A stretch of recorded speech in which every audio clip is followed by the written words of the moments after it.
So the original reason I enrolled is I was trying to find something that I could get, hands-on experience and learn a little bit more about information technology and cybersecurity and all those kinds of things. And I saw a lot of potential in the program, so I decided to join.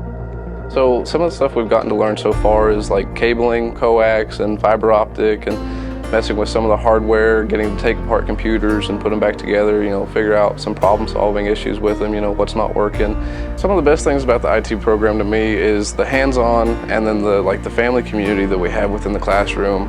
It's nice to have that good backing and just, an encouraging mentor behind you. If you're thinking about enrolling, do it. You're going to get so much further in experience and potential job placement. That's just going to put you leagues above everybody else. You really got a good shot coming out here.